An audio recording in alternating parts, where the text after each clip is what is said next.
नमस्कार, TV9 राजस्थान के special show 8 PM show में आप सभी का स्वागत है। और देखिए, इस शो में हम बात करते हैं राजस्थान की हर उस खबर की जो सियासी गलियारों में चर्चा का विषय बनी हुई है। और देखिए, कल से लेकर अब तक सबसे ज़्यादा चर्चा अगर किसी मुद्दे की हो रही है तो वो है सतीश पुनिया के पुस्तक विमोचन कार्यक्रम और उस कार्यक्रम में जो कुछ हुआ उसकी, क्योंकि उसके बाद से एक नई सियासत शुरू होती हुई नज़र आ रही है। देखिए, कल पुस्तक विमोचन का कार्यक्रम था सतीश पुनिया का, जिसमें उन्होंने कई नेताओं को बुलाया। इसमें राजेंद्र राठौड़ भी आए और नेता प्रतिपक्ष टीकाराम जूली भी आए, पंजाब के गवर्नर भी यहाँ पर आए, गुलाब चंद कटारिया जी, और काफ़ी नेता बाकी भी वहाँ पर मौजूद रहे।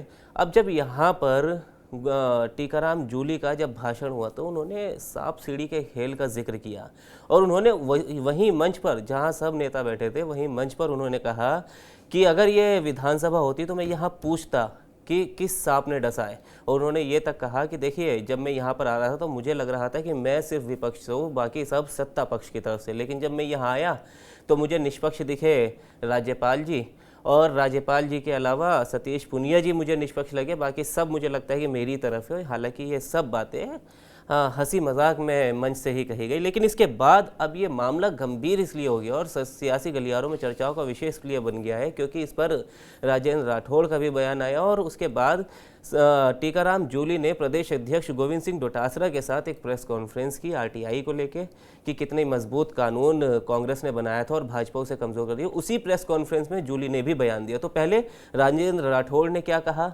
और उसके बाद टीकाराम जूली का भी बयान आपको सुनवाएंगे और फिर इस चर्चा को अम्बेश जी के साथ आगे बढ़ाएंगे कि आखिर किस सांप ने डसा और आखिर इन नेताओं को क्या हराने वाला अपनी ही पार्टी में मौजूद है। तो सुनिए पहले राजेंद्र राठौड़ का बयान। आप मेरे में बड़ी समानता है।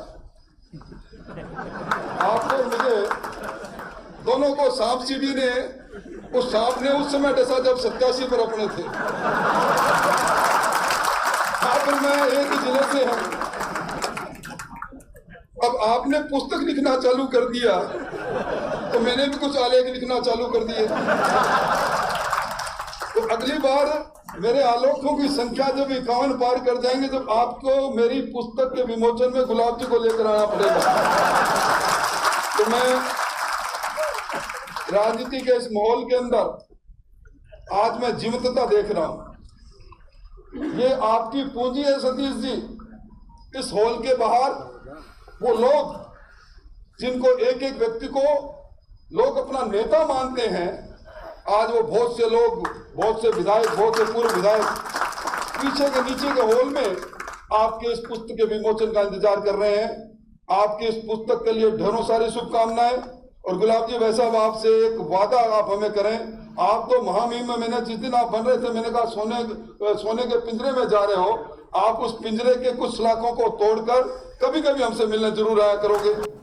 पुनिया जी ने जो पुस्तक लिखी वो उनका विपक्ष का जो कार्य था, विपक्ष में उन्होंने क्या काम की उसको लेके लिखी थी। उन्होंने याद किया, मैं गया, लेकिन वहां आपने देखा होगा कि कैसा है इन्हीं के अंदर। पहले तो शुरू के अंदर मेरे को लग रहा था मैं अकेला ही विपक्ष में हूं। जब मंच पे गए तो मेरे को लगा कि आधे मंच का मेरे को समर्थन है। सांप सीढ़ी का खेल वहां चल रहा था, जो बहुत जल्दी आप लोगों के सामने आ जाएगा कि कौन सांप था, किसने कब किसको निकला। और वहां पे तो दिक्कत ये हो गई कि भाई ये तो मामला ही जो है बढ़ता जा रहा है, क्योंकि एक पर्सनल प्रोग्राम था, इसलिए फिर भी उसको हसीनुमा माहौल के अंदर सब लोगों ने उसको समाप्त किया। अगर वो वैसे कोई प्रोग्राम होता तो आप लोगों को और कई न्यूज मिल जाती। सांप सीढ़ी आपने कहा, लेकिन राजेंद्र राठौड़ ने भी ये बात कही है कि सतीश पुनिया को भी सांप ने डसा और उनको खुद को भी डसा जब वो सत्ता के शीर्ष पे पहुंचने वाले थे। और उन्होंने ये भी कहा कि पुनिया ने तो अब किताब लिखना शुरू कर दिया, मैं भी अगली किताब छापने वाला हूँ। इसको कैसे? मदन राठौड़ जी ने भी कह दिया कि मेरे को भी सांप ने डसा। तो मैंने तो वहां भी कहा था कि भाई ये विधानसभा का पटल होता तो मैं पक्का पूछता कौन सांप है, किसने डसा है। पर चूंकि वो गरिमामयी प्रोग्राम था तो मैं उस सांप का नाम नहीं जानना चाह रहा था। लेकिन ये सांप सीढ़ी का खेल आप समझ रहे हो, बीजेपी में कौन किसको डस रहा है। वहां एक बात और आई कि हवाई नेता बनाए जा रहे हैं जिनकी वजह से लोकतांत्रिक मूल्यों का ह्रास हो रहा है, खत्म हो रहे हैं। राजस्थान की ये परंपरा नहीं रही। यहाँ हमेशा जो है पक्ष विपक्ष हमेशा जो ऐसे मुद्दे थे जिन पे सबको एकजुट होना चाहिए था। जब चिरंजीवी योजना लॉन्च हुई और पेंशन योजना लॉन्च हुई और 5 करोड़ रुपए एमएलए लेड के घोषणा हुई उस समय पक्ष विपक्ष सब लोगों ने मिलकर तालियां बजाई थी। जब जिलों की घोषणा हुई तो मैंने देखा था विपक्ष के लोग भी हमारी सरकार को धन्यवाद दे रहे थे। तो ऐसा नहीं है, पक्ष विपक्ष अगर अच्छे काम होते हैं तो उसमें एकजुट नजर भी आते हैं, लेकिन यहाँ तो ये सरकार काम ही ऐसे कर रही है जो कि आप सब लोग जानते हैं क्या हालात इस सरकार की है। तो देखिए, राजेंद्र राठौड़ का बयान आपने सुना, टीकाराम जूली नेता प्रतिपक्ष का बयान आपने सुना कि किस तरह वो वहाँ जो मंच पे उन्होंने कहा सो कहा, लेकिन बाहर आने के बाद भी उन्होंने उस मुद्दे को भुनाने में ज़रा देर नहीं लगाई। उन्होंने कल ही प्रेस कॉन्फ्रेंस की और उसमें ये ऐड कर दिया। तो अब देखिए, क्या वसुंधरा राजे को लेकर, क्या राजेंद्र राठौड़ को लेकर और क्या सतीश पुनिया को लेकर चर्चाएं चल रही है, एक बार अम्बेश जी से समझते हैं। तो अम्बेश जी, ज़रा पहले तो ये बताएं कि आखिर कि कौन है वो सांप जो सांप सीढ़ी का खेल का नाम आ रहा है, कि कौन हो सकता है, क्योंकि पक्के तरीके से तो नहीं कहा जा सकता कि यही है, लेकिन क्या क्या चर्चाएं राजस्थान की सियासत में इन दिनों देखने को चल रही है। अब देखिए, बीजेपी हमेशा आरोप लगाती है कि भाई कांग्रेस में जो है वो अदावत, अशोक गहलोत वर्सेस पायलट हो या जूली वर्सेस डोटासरा हो, जब भी विधानसभा सत्र शुरू होता है हम खूब ये सुनने को मिलता है। लेकिन बीजेपी में भी भले बीजेपी इस बात को ना स्वीकारे, लेकिन बीजेपी में भी हर दौर में वसुंधरा वर्सेस की लड़ाई रही है। एक तरफ तो वसुंधरा रही है, लेकिन अपोजिट की उसमें चेहरे बदलते रहे हैं जी। एक समय था जो कि घनश्याम तिवारी जैसे नेता भी कभी वसुंधरा राजे के अगेंस्ट हुआ करते थे, किरोड़ीलाल मीणा भी कभी अगेंस्ट हुआ करते थे, पार्टी तक छोड़ दी थी। ठीक है, तो लंबी फहरिस्त बीजेपी में भी रही है। और देखिए, अब ठीक है, राजेंद्र सिंह राठौड़ ने किस परिप्रेक्ष्य में कहा ये तो हम नहीं कह सकते, क्योंकि भाई कल को वो कह देंगे कि मैंने तो ये बात कही कि भाई एक सांप सीढ़ी का जो खेल होता है, हम वैसे वो 87 नहीं 97 होता है, मुझे लगता है, जहाँ तक 97 पे सांप के काटने के बाद 10 पे आते हैं। तो वो कहेंगे कि मैंने तो एक परिप्रेक्ष्य में कहा कि हम जब भाई नेता, देखिए जिस वक्त दोनों की हार हुई उस वक्त सतीश पुनिया विधानसभा के नेता प्रतिपक्ष थे, राजेंद्र सिंह राठौर उपनेता प्रतिपक्ष थे, और दोनों, और माना जा रहा था कि भाई अगर बीजेपी, क्योंकि देखिए राजस्थान में परिवर्तन की परिपाटी रही है, तो संभावना जताई जा रही थी कि जब बीजेपी की सरकार आएगी दोनों को अच्छे मंत्री पद मिलेंगे। राजेंद्र सिंह राठौर तो कभी वसुंधरा राजे के राइट हैंड हुआ करते थे।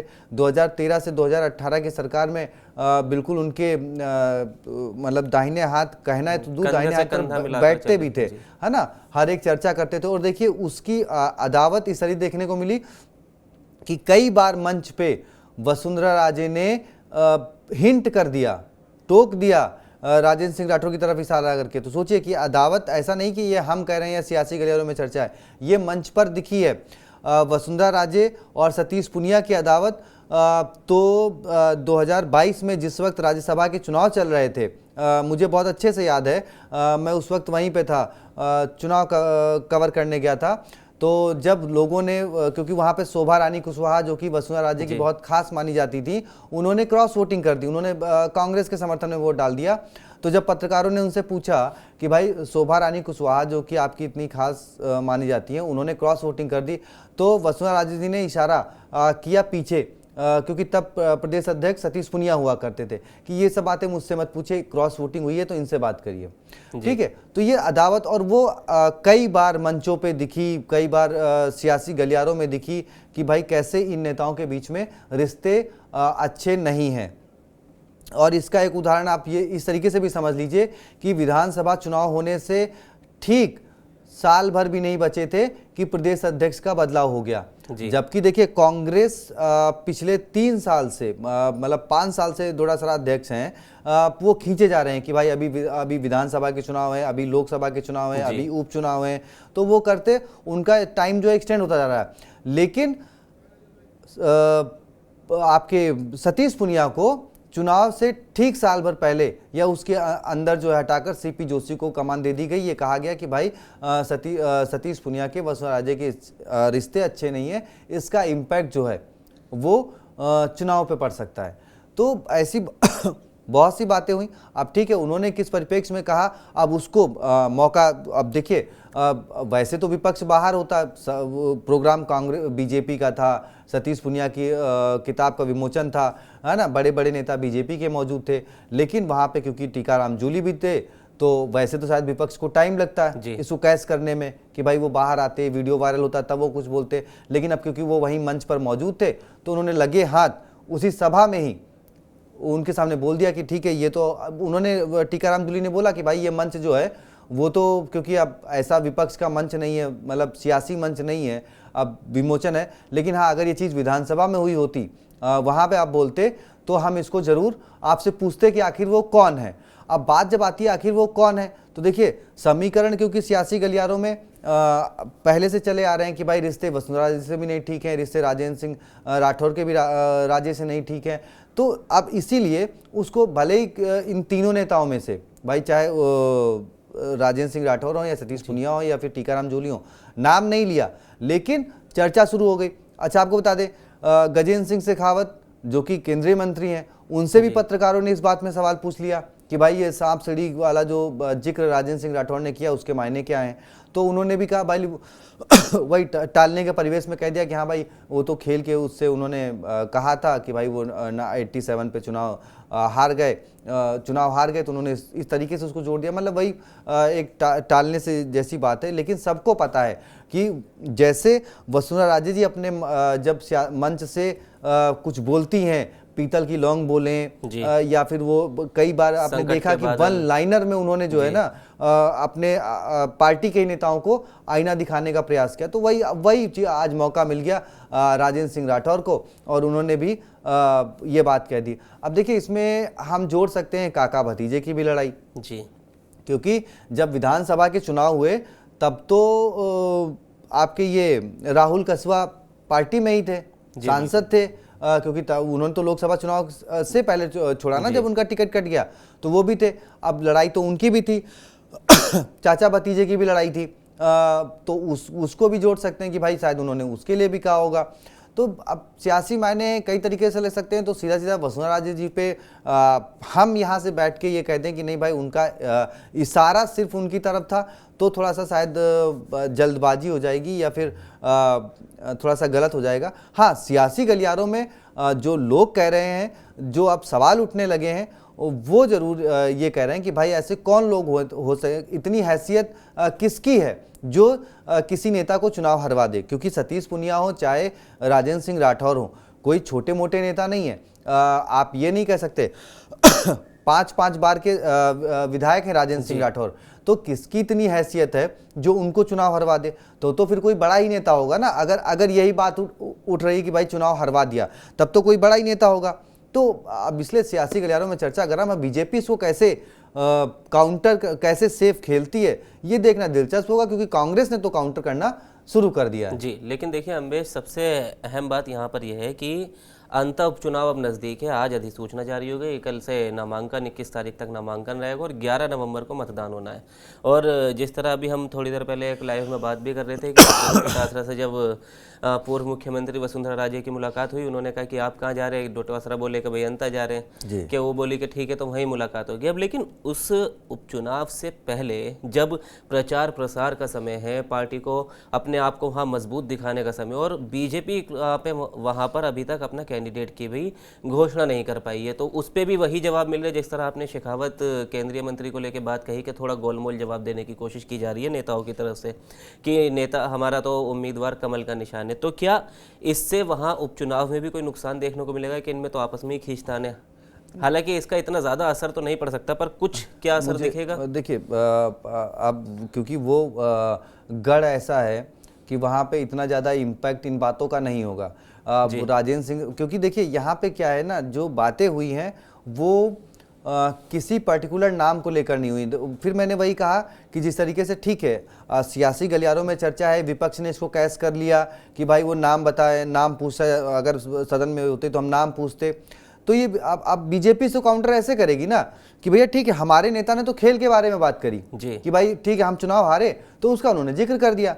आप अपने यहाँ देख लो ना, गहलोत की लाइन अलग है, पायलट की लाइन अलग है, टीकाराम जूली, गोविंद सिंह डोटासरा आपके विधानसभा में साथ में आते नहीं हैं।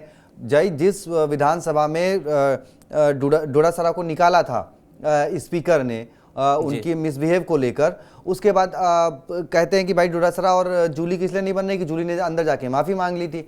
उसके बाद डोटासरा एको दिन गए नहीं विधानसभा, इस बार जब विधानसभा चली तब भी कहा जाता है कि दोनों के बीच में अनबन जो है वो देखने को मिली।